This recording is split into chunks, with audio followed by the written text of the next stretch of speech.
temanya sama dengan yang lain. Cuma di sini saya ingin membahasnya dari sisi yang lain. Sisi yang lain maksudnya bagaimana? Bahwa Al-Quran itu satu kesatuan. Ayat yang satu dengan ayat yang lainnya itu saling berkaitan. Sehingga tidak bisa menghukumi satu persoalan hanya dengan satu-satunya ayat. Tentu saja harus berdasarkan sekian ayat yang saling berkaitan. Saya ambil contoh. Allah berfirman di dalam surat Muhammad, wa idza laqitumul ladzina kafaru fadarban riqab. Kalau kamu sekalian bertemu dengan orang-orang kafir, maka penggallah leher mereka. Apakah lantas setiap kita ketemu terus membantai mereka? Ya tentu saja tidak. Sebab ayat ini tidak berdiri sendiri. Ayat ini berkaitan dengan kapan perang itu diizinkan oleh Allah. Maka di dalam surat Al-Hajj Allah berfirman, "Udzina lilladzina yuqataluna bi annahum zulimu wa innallaha 'ala nasrihim laqadir." Diizinkan untuk kamu sekalian ketika kamu diserang terlebih dahulu atau dizalimi. Sesungguhnya untuk menolong kamu sekalian itu Allah Maha Bisa. Jadi ketika umat Islam itu diperangi terlebih dahulu, dizalimi terlebih dahulu, baru di situ Allah memberi izin. Dan di sini bahasa Quran sangat santun. Kata perang tidak disebut. Diizinkan perang itu tidak diizinkan karena kamu diperangi. Lantas kita bertanya diizinkan apa? Maka jawabannya diizinkan untuk memerangi. Itu bahasa santunnya Al-Quran. Seperti di dalam ayat, "Hurriman alaikumul maitatu," diharamkan atas kamu sekalian bangkai. Di sisi lain, "Hurriman alaikum ummahatukum," diharamkan atas kamu ibu-ibu kamu. Nah, sekarang pertanyaannya, kok ada kata yang kosong diharamkan bangkai? Maka tentu saja maksudnya di situ adalah memakan. Diharamkan ibu-ibu kamu, di situ maksudnya pastilah menghamili. Diharamkan menghamili ibu kita.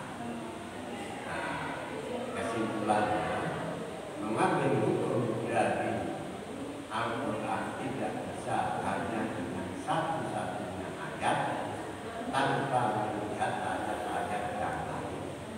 Kalau hanya berdasarkan satu ayat saja, bisa menjadi teroris, bisa menjadi ekstremis. Ekstremis atau teroris itu memahami ayat hanya sepotong-sepotong. Para jamaah sekalian yang saya hormati, nah sekarang berikutnya, Al-Quran itu kalau dipelajari secara menyeluruh, awal daripada Al-Quran itu semacam pasir. Pasir itu apa pasir? Pasir itu gambar indah tapi dipotong-potong. Turun ayat letaknya di sini, turun ayat letaknya di sini. Karena turunnya Al-Quran itu tidak seperti kitab-kitab suci yang lain. Turunnya adalah sesuai dengan kebutuhan. Nah, bahkan kadang-kadang turun ayat itu cuma 1/4 ayat. Kok aneh, 1/4 ayat kok. Bahkan lebih pas lagi cuma 2 kata. Ada 2 ayat yang turunnya hanya 2 kata. Apa itu? Pertama ada di dalam surat Baqarah. Uhilla lakum lailata siyamir rafas ila nisaikum hunna libasun lakum wa antum libasun lahum. Allahu annakum kuntum tahtanuna anfusakum fataba alaikum ma'afa ankum fal'ana bashiruhunna wabtagu ma kataballahu lakum wa kulu washrabu hatta yatabayyana lakumul khaytul abyadu minal khaytil aswad. Titik sampai di sini. Ayat ini membicarakan tentang imsak. Imsak itu apa? Yaitu ketika orang bisa membedakan antara benang hitam dengan benang putih di malam hari. Pada waktu itu umat Islam malam-malam itu selalu membawa 2 benang, putih sama hitam. Tujuannya apa? Untuk mencari waktu tepatnya masa imsak. Nah, maka turunlah 1 potong ayat isinya cuma 2 kata, yaitu minal fajri. Itu dong. Minal fajri itu apa? Dari suasana pagi. Maka kata-kata sehingga jelas bagi kamu benang putih dan benang hitam di waktu pagi. Cuma turun minal fajri. Yang kedua, turun lagi 2 kata. Itu ayatnya berbunyi la yastawil qaiduna minal mu'minina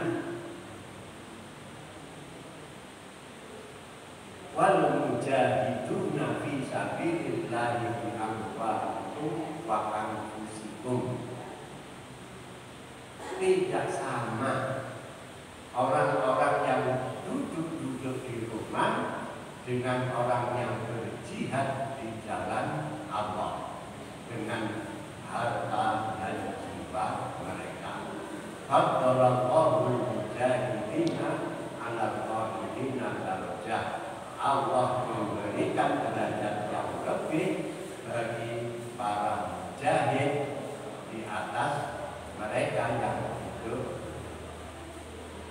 Ketika ayat ini turun, dalam praktek banyak sahabat yang sedih karena di situ cuma dikatakan tidak sama orang yang duduk dengan orang yang berjihad. Sementara banyak sahabat itu yang lemah, yang tidak bisa berjihad, bukan karena malas, tapi karena persoalan fisik. Misalnya Ibnu Umi Maktum, orangnya buta, dan orang buta tak bisa perang, dan orang-orang yang sedang tua, mereka merasakan saya tidak berpeluang sama sekali untuk mendapatkan kebaikan dari ayat ini. Maka turunlah 2 kata. 2 kata itu diselipkan di antara minal mu'minin Dua kata itu berbunyi goyru uligorobi, kecuali mereka yang dalam keadaan tidak mampu untuk berjuang. Berarti kalau tadi dua duduk-duduk dengan berjuang, ternyata turun dua kata mengecualikan mereka yang dalam kondisi tidak mungkin untuk berjihad. Nah, seperti itu Al-Quran. Coba kita gambarkan lagi. Surat yang pertama menunjukkan Iqra, ya Iqra. Tapi Iqra di dalam Al-Quran ditulis pada surat-surat terakhir. Ayat yang terakhir turun am-yawma akmaltu lakum dinakum wa atmamtu alaikum ni'mati wa raditu lakumul Islam dinan, justru ada di dalam surat Maidah. Surat yang pertama Al-Fatihah, kan unik banyak. Ini loh tadi yang saya katakan, Quran itu ibarat pasir, gambar besar yang tidak terpotong-potong, maka setelah ditempelkan yang persis, jadilah gambar yang indah, yaitu Al-Quran. Nah, sekarang dalam prakteknya, mari kita bicarakan pasal Al-Quran mengenai kisah Nabi Ibrahim. Nabi Ibrahim itu orang mana? Beliau orang Babilonia, bermigrasi ke Babilonia itu sekarang termasuk Irak, bermigrasi ke Palestina. Di sana ada suatu tempat yang bernama Kanaan. Beliau menikah dengan seorang perempuan yang bernama Sarah. Lama sekali beliau tidak mempunyai keturunan. Oleh karena itu maka beliau meminta izin kepada Sarah untuk menikah lagi. Sarah memberi izin asal Ibrahim menikah dengan Hajar. Hajar itu budaknya Sarah. Hajar itu berasal dari Ethiopia. Kita bisa membayangkan ayo Sarah kasih Hajar. Nah, maka disitulah Nabi Ibrahim tetap berdoa, Rabbi habli minas sholihin, Rabbi habli minas sholihin, Tuhanku berikan aku anak keturunan yang soleh. Ini ada di surat Shofat. Rabbi habli minas sholihin, ujuk-ujuk fabasyarnahu min alim. Maka kami memberi kabar gembira kepada Ibrahim akan lahirnya seorang anak laki-laki yang penyantun. Nah, anak laki-laki penyantun itu siapa? Ada dua dalam Al-Quran. Kata-kata penyantun ada di dalam surat As-Saffat. Di dalam surat Ad-Dzariyat bukan lagi anak penyantun, tapi anak cerdas. Nah, ya maaf ya, ini pelajaran sekolah ya. Tidak apa-apa lah, sekali-sekali main sekolah ya. Di sisi lain ayatnya mengatakan anak yang cerdas itu ada di dalam surat Dzariyat. Mari surat Shofat sekarang ke Dzariyat.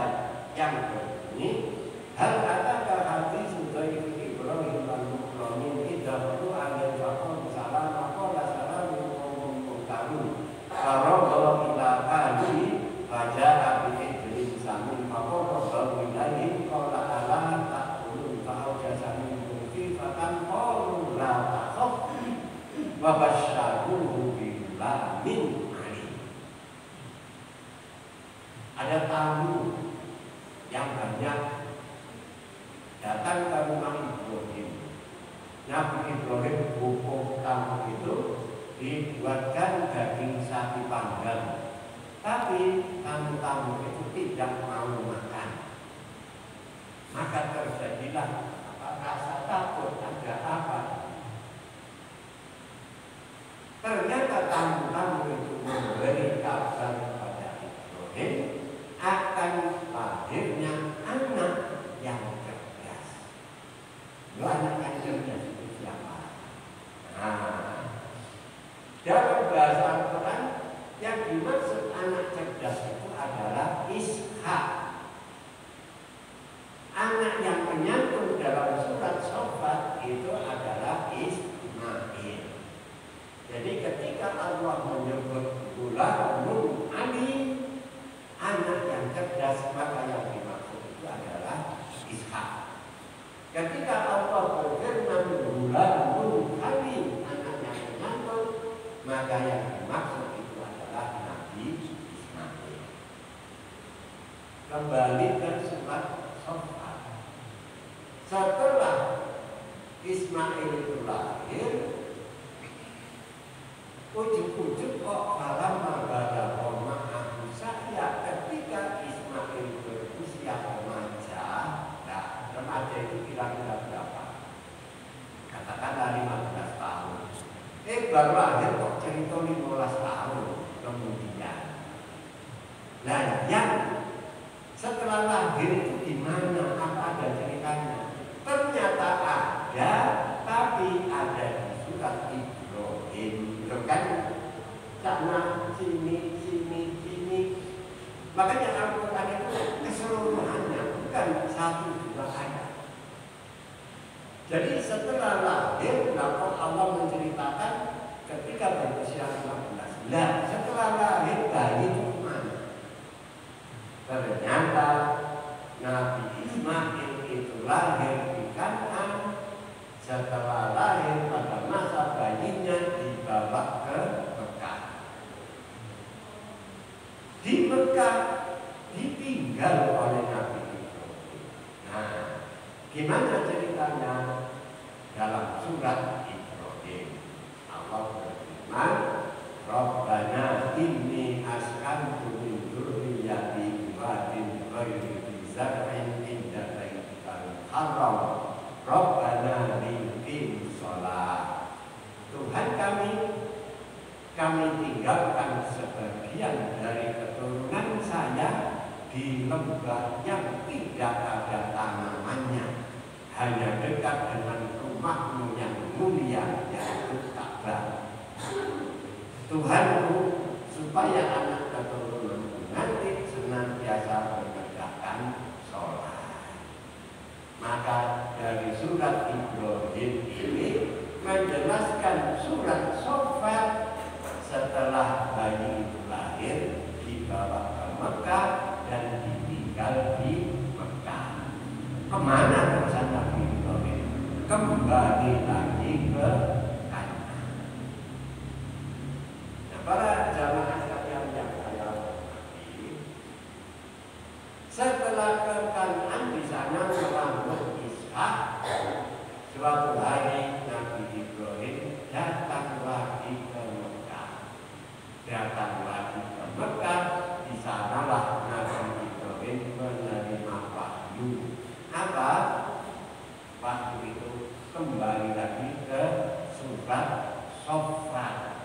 Falamma balagha ma'ahu sa'ya qala ya bunayya inni ara fil manami anni adbahuka fanzur madza tara. Qala ya abati if'al tu'maru satajiduni insyaallahu minas sabirin. Falamma aslama wa tallahu lil-jabini wa nadainahu ayya Ibrahim qad saddaqta ru'ya inna kadzalika najzil muhsinin inna hadza lahul balaghul mubin wa fadainahu bi dzikrin adzim. Ketika Ismail berusia usia remaja. Nah, jadi kan kembali ke Mekah menjumpai Ismail sudah dalam keadaan usia remaja. Disitulah Nabi Ibrahim mendapat wahyu supaya menyembelih Ismail. Jadi jelas sekali bahwa yang akan disembelih itu adalah Ismail, bukan Ishak. Sebab ayatnya Gulamun Halim, anak yang menyantun. Loh, ulama-ulama tafsir ada yang mengatakan yang disembelih itu Ishak, bukan Ismail. Nah, rupanya membaca ayatnya itu kurang runtuh. Dan dari mana ulama kita itu ada yang mengatakan bahwa yang disembelih itu Ishak? Itu adalah dogma dari Kristen. Dalam ajaran Kristen yang dikorbankan itu Ishak. Kalau kita melihat Al-Quran, ayat-ayat itu berkaitan dengan Gulamun Halim, anak yang menyantun. Nah, begitu dalam usia remaja datang mimpi supaya Ismail disembelih. Maka mimpi itu disampaikan oleh Ibrahim kepada Ismail. Apa jawab Ibrahim? Ismail, wahai bapakku, laksanakan apa yang diperintah Allah padamu. Insya Allah engkau akan menjumpai diriku sebagai orang-orang yang sabar.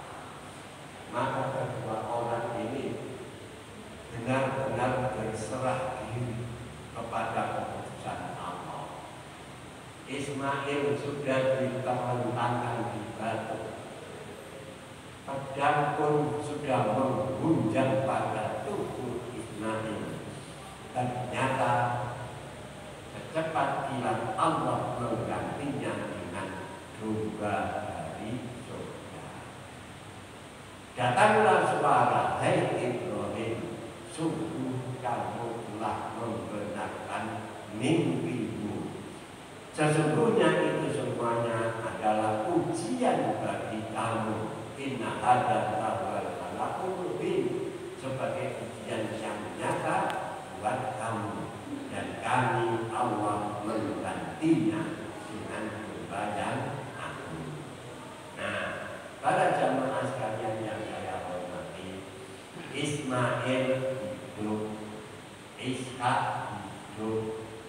Disitulah Nabi Ibrahim mensyukuri karena doanya ingin mendapatkan anak itu betul dikabulkan oleh Allah.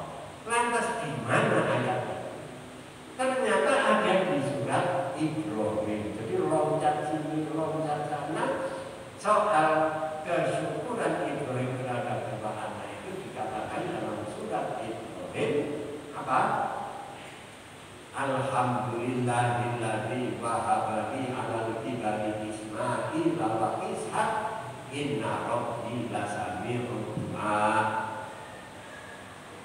Segala puji bagi Allah yang telah memberi aku dua putra di saat masa tuaku. Jadi dua anak ini lahir ketika Ibrahim sudah tua. Sudah sunatnya umur 20. Terus dia anak kira-kira umur berapa? Nah, inna rabbi lasami'ud du'a, sungguh Tuhanku maha mendengar atas doa-doa hambanya. Nah, pelajaran di situ sabar. Dan kelakuan bapak Abi dulu ketika bunuh Rasulullah Gusti Allah ini kok bapak memperhatikan. Nabi Ibrahim itu berdoa mulai masa muda sampai tua baru dapat anak. Ada doa Nabi Ibrahim yang baru dikabulkan setelah 3.000 tahun. Doa 3.000 tahun. Yaitu doa Nabi Ibrahim, Rabbana wab'ats fihim rasulan. Tuhanku, bangkitkan menjadikan seorang rasul bisi di mana di Mekah. Maka jarak Ibrahim dengan Nabi Muhammad SAW lebih dari 3.000 tahun. Dan makanya ketika kita berdoa kepada Allah, jangan terlalu berharap bahwa doa itu pasti dikabulkan segera. Nabi Ibrahim yang nabi saja sudah 3.000 tahun. Untuk mendapatkan anak itu tidak sampai Nabi Ibrahim berusia tua. Nah, para jamaah sekalian yang saya hormati, berikutnya setelah Ismail ini selamat dari penyembelihan, terus mengapa Ibrahim dan Ismail ini? Mereka berdua meninggikan bangunan Ka'bah. Meninggikan bangunan Ka'bah ini ditulis di dalam surat Baqarah. Coba bayangkan Ibrahim ke surat Baqarah. Ayat yang mana itu? Wa'id yarfa'u Ibrahimul qawa'ida minal baiti wa Ismail Rabbana wa taqabbal du'a. Ingatlah ketika Ibrahim dan Ismail meninggikan bangunan Ka'bah, mereka berdua berdoa, Tuhanku kabulkan kami. Apa innaka antas samiul alim, sungguh Engkau Maha mendengar lagi Maha mengetahui. Bangun setelah selamat dari sembelihan, meninggikan bangunan Ka'bah. Yang ini selamat dari sembelihan surat Shofat, meninggikan bangunan Ka'bah kembali ke surat Baqarah. Nah, di situ istilahnya unik, meninggikan. Meninggikan itu apa sih? Berbeda dengan membangun. Kalau membangun itu dari tidak ada menjadi ada, itu namanya membangun. Kalau meninggikan berarti meneruskan bangunan yang sudah ada. Lalu siapa yang bangun? Maka Allah berfirman, tentang kata ini ada di dalam surat Ali Imran. Mana sih? Di mana surat Ali Imran mengatakan, Inna awwala baitin wudi'a lin-nasi lalladzi bi Bakkah mubarakan wa hudan lil alamin. Sesungguhnya pertama-tama kali rumah yang dibangun Allah di atas bumi adalah Bakkah yang berkah sebagai petunjuk bagi alam semesta. Allah menyebutnya Bakkah, kok tidak Mekah? Mekah itu kota. Bakkah itu sebuah istilah yang artinya dari kata bakkah, yang artinya itu tangisan. Bapak-bapak, ibu-ibu yang pernah ke sana lihat kapan nangis. Manis tenang. Saya sendiri jauh ya. Saya itu tidak ingin nangis, tapi begitu lihat Ka'bah kok deras air mata. Makanya Allah memberi nama Bakkatan Mubarakah. Bakkah yang berkah. Arti bakkah itu dari kata bakkah yang artinya tangisan. Nah, berarti sudah awalnya sudah ada. Barangkali cuma fondasi atau ada bangunan tapi pendek, maka ditinggikan oleh Nabi Ibrahim dan Nabi Ismail. Bangunan saat itu bagaimana bangunnya, kan harus pakai lift. Ternyata pakai lift juga. Liftnya itu adalah bekasnya sekarang masih ada yang namanya Maqam Ibrahim. Maqam itu jangan diartikan kuburan. Maqam itu artinya tempat berpijak. Nah, di depan Ka'bah itu ada tempat berpijaknya Nabi Ibrahim. Batu yang kena ada telapak kaki Nabi bangkitnya membangun, meninggikan bangunan Ka'bah. Meninggikan bangunan Ka'bah ada di surat Al-Baqarah. Nah, para jamaah sekalian yang saya hormati, sekarang kembali ke surat Shofat.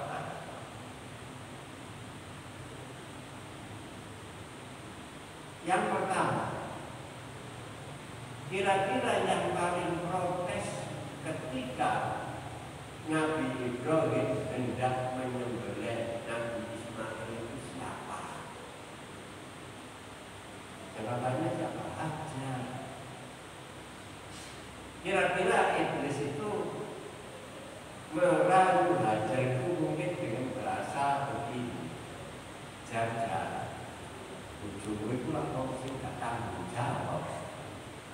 Abang itu 15 tahun leleh, gak dikirimi pangan, dan 15 tahun kamu kehilangan kenikmatan seksual. Saat ini kita kau ujungmu dan gede anakmu, coba pikiranlah.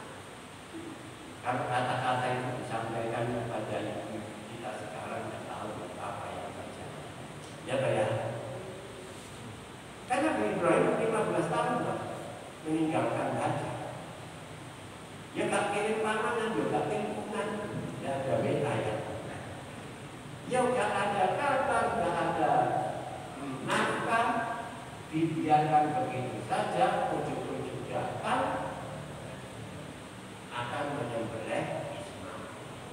Maka kalau ditanya siapa yang paling tidak bebas, jawabannya kita sepakat untuk mengatakan orang itu saja. Ternyata takwa Hajar ini membaca, dilempar iblis itu, sehingga lemparan itu mengalahkan nafsu Hajar untuk menolak perintah atau waktu dari Allah. Maka itulah simbol Jumrotul Aqabah. Jadi kalau kita naik haji dari Arafah, Musdalifah, Mina untuk melempar jumroh yang harus dilempar terlebih dahulu adalah Aqabah. Itulah lambang keteguhan Hajar dalam menolak kedatangan setan. Yang kedua yang digoda itu tentu saja Nabi Ibrahim. Kira-kira kalau dibahasakan dalam bahasa kita itu begini, awalnya itu langsung ikan beana, bikin beana ganteng imut wis kena hijabnya gawe, laku ate boleh gak keliru apa. Nah, setan ajar sama Ibrahim, dan disitulah Nabi Ibrahim menjadi pemenangnya. Terwujudlah simbol Jumrotul Wusta. Ismail pun tidak luput dari godaan setan. Nyowomu pakai siji dan jalur pembokek noy kaki. Orang itu yang paling dicintai pertama kali hanya nyawanya sendiri saja. Itu pasti. Tapi ini diminta dan begitu ikhlas jawabannya tegas, ya abadi al-matukman, wahai bapakku laksanakan apa perintah. Seperti itulah jawaban tegas dari Ismail. Dilemparlah nafsu sehingga bisa mengalahkan nafsunya dan diwujudkan dalam simbol Jumrotul Ummah. Nah, ternyata haji itu napakilasi 3 orang ini, Ibrahim, Ismail, dan Hajar. Nah, sekarang yang Hajar, jadi yang banyak itu Hajar. Sa'i, Sofa, Marwah, 7 kali, karena Hajar dulu mencari air lari dari Sofa ke Marwah.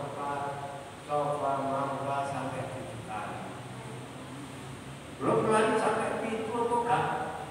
Apa orang bodoh itu? Jangan disamakan dengan di sini. Sana itu bukit dengan bukit yang namanya Fata Morgana itu betul-betul menipu. Fata Morgana di sini hanya sekitar setiap gelombang-gelombang air saja. Tapi Fata Morgana di gurun atau di suatu perbukitan itu seperti nyata. Makanya Hajar tunjukkan coba dan marwah. Para jamaah sekalian dan saya hormati, seorang penguasa melakukan sa'i tetap memegang jabatannya. Kira-kira dapat apa? Kan nggak dapat apa-apa. Lalu yang kita pilasi itu budak, kan gitu kan ya? Budak dari Ethiopia. Kenapa Allah kok memilih orang hitam sebagai orang yang selalu ditapaktilasi? Allah memuliakan manusia bukan berdasarkan kulit dan status sosial, tapi takwanya kepada Allah. Itulah yang jadi pilihan. Orang kaya-raya tapi tetap menunjukkan kekayaannya. Saya ini orang kaya. Saya sa'i tidak mau jalan kaki. Saya bawa pesawat yang bisa terbang. Ya tidak dapat apa-apa. Status sosial manusia akan runtuh ketika melaksanakan ibadah haji secara keseluruhan. Sebab yang mereka yang dilakukan oleh orang-orang yang menunaikan ibadah haji hampir semuanya itu menapaktilasi 3 orang yang secara status sosialnya rendah, tapi dipilih oleh Allah menjadi orang yang mulia karena takwa. Apa sih keuntungannya? Allah memilih kemuliaan manusia itu atas dasar takwa. Karena semua orang mempunyai peluang yang sama untuk menjadi terhormat, untuk menjadi mulia di sisi Allah. Orang miskin mempunyai peluang yang sama dengan orang kaya untuk menggapai takwa kepada Allah. Pejabat atau rakyat jelata peluangnya sama untuk menjadi orang yang bertakwa, dan itulah orang yang paling mulia di hadapan Allah Subhanahu wa Ta'ala. Nah, para jamaah sekalian yang saya hormati, kemudian berikutnya kembali kepada pasal ini. Rasulullah Shallallahu Alaihi Wasallam selalu didatangi oleh malaikat Jibril setiap bulan Ramadan. Kedatangan Nabi Ibrahim itu untuk apa? Kedatangan malaikat Jibril itu untuk apa? Untuk menata Quran yang ada di hati Nabi, diaplikasikan dalam tulisan-tulisan yang ada. Jadi misalnya, oh ini letaknya di pinggir sini, ini letaknya di pinggir sini, terus begitu setiap tahun dilakukan oleh malaikat Jibril. Dan ingat bahwa Rasulullah itu hafal Quran. Dalilnya satu ribuka balatan akan kami bacakan ayat-ayatmu kepadamu Muhammad, dan sesudah itu kamu tidak lupa. Jadi Rasulullah menerima langsung hafal. Hafalan ini disampaikan kepada sahabat-sahabatnya dan para sahabat pun menghafal. Di samping sahabat-sahabat menghafal, ada juru tulis dari Rasulullah untuk senantiasa menulis Al-Quran yang diterima oleh Rasulullah. Tertulis arsip seperti apa ya, gedung arsip. Gedung arsip ini ditata ketika bulan Ramadan kedatangan malaikat. Dan di saat Rasulullah SAW akan wafat, bulan Ramadan itu 2 kali malaikat datang. Maka dengan sendirinya begitu Rasulullah SAW wafat, Al-Quran sudah sempurna. Maka penggantinya yang bernama Abu Bakar menjadi khalifah. Pada saat itu terjadi peperangan di mana 70 orang penghafal Al-Quran sakit dalam perang. Timbullah kekhawatiran Umar bin Khattab, kalau ini terus-terusan dibiarkan, Quran nanti akan lenyap. Maka Umar usul kepada Abu Bakar supaya Al-Quran dibukukan dalam satu mushaf. Awalnya Abu Bakar menolak karena itu bid'ah. Tidak pernah ada perintah dari Rasulullah untuk membukukan Al-Quran. Tapi karena alasan yang rasional dari Umar bin Khattab dan Utsman bin Affan, akhirnya terwujudlah satu mushaf Al-Quran cuma satu. Ini pertama kali Al-Quran dibukukan sebagai mushaf. Datanya dari mana? Datanya dari hafalan semua sahabat, dicocokkan ternyata sama, ditambah data ayat-ayat yang tertulis dalam pelepah kurma, daun-daun kering, semuanya ternyata cocok. Dan ketika Utsman bin Affan menjadi khalifah, dibuat lagi salinannya sehingga berjumlah 6 mushaf. Nah, para jamaah sekalian yang saya hormati, ada pertanyaan. Seandainya Al-Quran di dunia bumi ini dimusnahkan sama sekali, termasuk softwarenya, hardwarenya, wakil dimusnahkan sehingga tidak tersisa secamur pun, Al-Quran masih bisa dibukukan?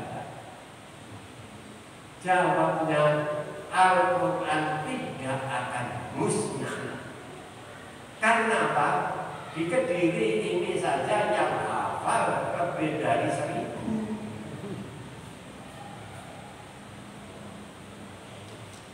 Lah kenapa anak-anak kecil di Palestina itu dibunuh sama Israel? Persoalannya ketakutan Israel. Di sana anak 6 tahun, 10 tahun hafal Quran itu biasa. Jadi ratusan ribu anak-anak yang hafal Quran. Kenapa kok mereka dibunuh? Karena ciri air pondok ini bisa hafal Quran. Dan dia begini akan membahayakan Israel. Itulah tujuan mereka membantai anak-anak di Israel. Sekarang sebaliknya, seandainya kita Injilnya Kristen itu dimusnahkan, terus dibuat latihan, bisa pada? Ya bisa, kalau masih nakal. Ya, nggak ada yang bisa menghafalkan Injil. Tapi Al-Quran belum. Kenapa? Karena menghafalkan Quran itu mudah. Hafalan saya ini hafalan SMP, jadi masih orang. Ya karena itulah kelebihan Al-Quran dari kitab-kitab yang lain. Pasukannya sudah di sana. Ada pertanyaan, Pak? Ya, saya mohon maaf ya, ini model pelajaran ya ada